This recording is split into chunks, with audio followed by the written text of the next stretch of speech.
So this is part 2 of our repair on Gottlieb's Pioneer.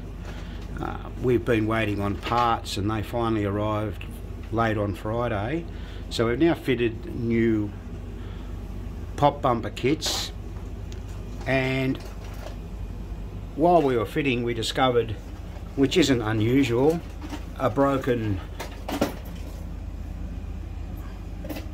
end of stroke switch. The top switch has only got one blade, so we've got to replace that. And because of that, then we found that pop bumper won't work because there's a lug broken. So we're going to have to replace that, because that's the continuation for the power for the pop bumpers. You can see it there in the middle bumper and there on the left bumper. Now when we started this up, we had a little bit of a whoops, and I'll explain to you what happened there. We started the machine up to make sure everything reset, and the motor kept on running. Well, all the score rails were at 0. What had actually happened, it was all my fault. Those nuts on there, I forgot to tighten them, didn't I, when I overhauled the player unit. They came loose. And the switch stack rose up in the air, and the black cam, which controls motor switch 5A and 5B, which is the run out switch, was permanently closed. So there you go. My fault. I've got to take complete blame for that, but it's all fixed now. Now we've fitted new flipper kits, which we were also waiting on, so that's all good. New rubbers are on the top. So now it's just a matter of fixing up this end of stroke switch and checking it again. Notice what we do. We set a white cloth in the bottom there, just in case we drop any screws, which I can tell you is very, very handy to do, because it is so easy to drop things, and it's big fingers, little parts. So that's another tip. Oh, one other thing we had a little bit of trouble with was the reset bank. That was actually, we'd put a new sleeve in there, and that was actually binding a little bit. It's all good now. What the problem really was there's too much side play in the reset bar itself. So it was just a matter of loosening the nut on the back and it just tightening up that screw, and that fixed it. That one there, that's a shoulder screw. There's one on each side. So that's something you don't really expect, but you know, just things you got to look out for. Now what we're going to do here, we're just looking in our parts at the moment for another end of stroke switch to go on here. I mean, it's not a major issue, it's just the fact that that particular one had this wire on it. Because both the left and the right pop bumpers work off the one relay, the one end of stroke switch will suffice. But in this case it wouldn't, because the fact is that we weren't getting any power to the pop bumper coil itself. Just little things you've got to look at. Righto, that's all done. The job's completed now. So let's put the playfield down and start the game and see what happens. Rightio, here she is. Let's do a reset on it.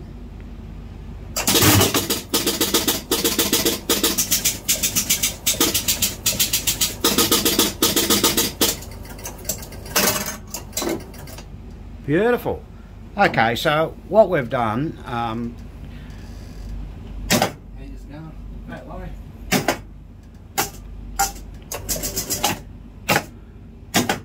right, that pop bumper's all good. Now we're just having a little look here. We notice we've got a few lights out on the A, I think it was. Yeah, A. Yeah, there. So that one's out, so we'll just have to have a look at that. We may have forgotten to change that. And the star rollos aren't alight. So those star rollos come alight when you roll over the left or the right lanes.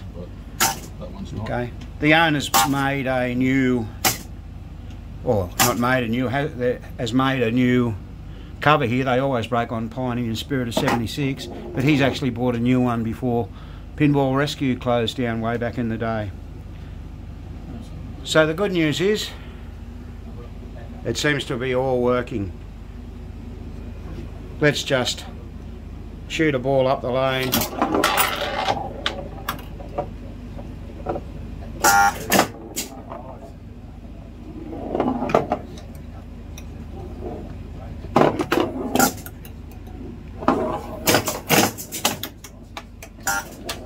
Okay, so we've just got a bit of fine tuning to do on this now, and then we'll show you the finished product. So the playfield came up fairly nice with a bit of a clean and a wax. It's not perfect, but it's a whole lot better than what it was when it came in. We've got to adjust the flippers yet, connect them up. I think, oh yeah, we've got them connected, but they're not adjusted, so that's all got to be fixed. We'll check the bonuses all work, which I think they do. So if we go down the outlane there, we should add a bonus. And look at that, straight away we look like we've got a light out. Let's add another one. Yeah, so the 3000 light was out, so we have to attend to that. Might as well have a look at them all, eh? 5, 6, 7, 8, 9 is out. So 3 and 9 are out. Can you get 15,000 on this? Yeah. So 3, out again, 4. So 3 and 9 bonus lights aren't working. Okay, we'll drop it down the guts and collect our bonus.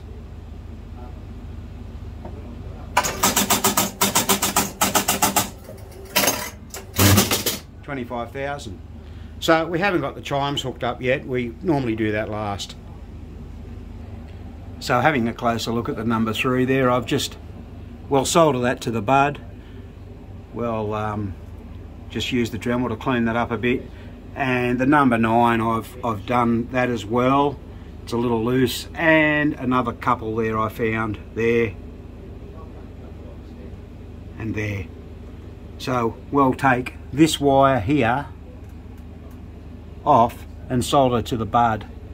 Now the ideal way to do that would be to remove the those whole arrays and just screw light sockets onto there and run a new common between them and everything, but of course that all adds time and money to the repair, and the owner doesn't want to spend that money if it's not necessary, and at this stage it's not necessary, we don't personally believe. So we'll carry on with that repair now, and that will fix the problem with the lamps not coming on. Okay, so we've done the repairs to the bonus array lamps, and they're all working well now. So if we add our bonus, there's 1, there's 2, there's 3.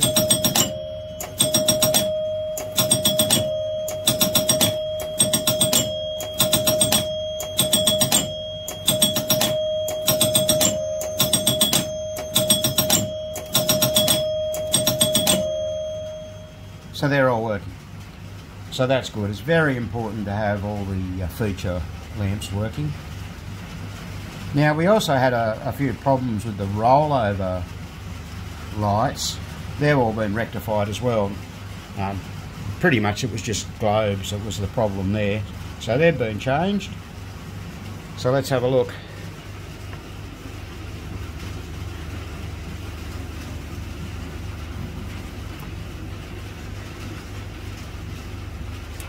Okay, so what you generally find with these is you change them out and just make sure they illuminate well through the playfield. Now there's a special appearance by Skanky with Spanky, and one of our viewers, and a good fellow too, Ron from Joe's Classic Video Games. asked where Skanky was. Well, we're happy to report she's back from rehab, and her and Spanky have been reunited. So that's wonderful. Now, further on this game, let's just hit those rollovers so you can see the light come on. There you go, that one's on. That one's on. And we've just got to roll over the rollovers at the top. There, there, and there. So they're all coming on. Now, for those people who are observant, you'll notice we have two missing pop bumper caps. The reason is they're broken, but the owner has some at home, so they won't be going back on. Now, pretty much we've completed this job now. The only thing we may have to do, and I say may, the lamps behind the score rails, the grounding isn't the best, so we may pull those arrays out and ground them. We'll just see how we go with that. Now, as our fitting tribute to the Gottlieb designer Wayne Neyens, who sadly died on the 30th of July at the ripe old age of 104. He turned 104 on the 29th and died on the 30th, so he obviously had the will to hang in there to see 104. Now, I'm sure most people in the pinball world are aware that the game Spirit of 76 and Pioneer and the Addaball game New York were developed, and it was one of the last games that Wayne was involved in designing. So we've got a production run of 3,625 Pioneer games according to the IPDB, and 10,569 games for the Spirit of 76. Now, Wayne was ably assisted by Ed Krinsky in the design of the game, and the art was by Gordon Morrison. Now, Spirit of 76, there was a little bit of a story to that apparently, where some of the guys from Gottlieb were sitting around discussing what they were going to do for the occasion, and they were all asked how many games they thought they should make. And, you know, one guy said 2,000, another guy said 3,000, but Wayne, he remained quiet, and the president of the company, who was David Gottlieb's son-in-law, asked Wayne, what do you think? And he said 10,000.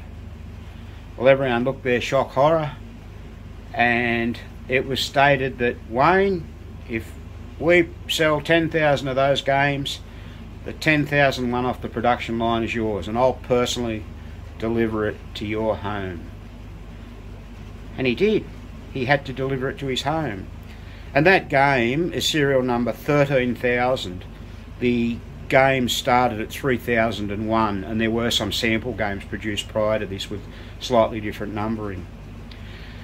That game of Wayne's now proudly lives at the Pacific Pinball Museum in Alameda in California, and I've had the privilege to play that when I was over there a few years ago, and I'm not sure, but I think it's available for public playing. I'll soon find out when we go over there next. So, a wonderful achievement for a man who gave people so much pleasure in the pinball machine industry and the players. So, that's probably about it from us today. And once again, we hope to see everyone at Pinball Expo in Chicago, and also at the White Rose Game Room Show in York in Pennsylvania earlier in October.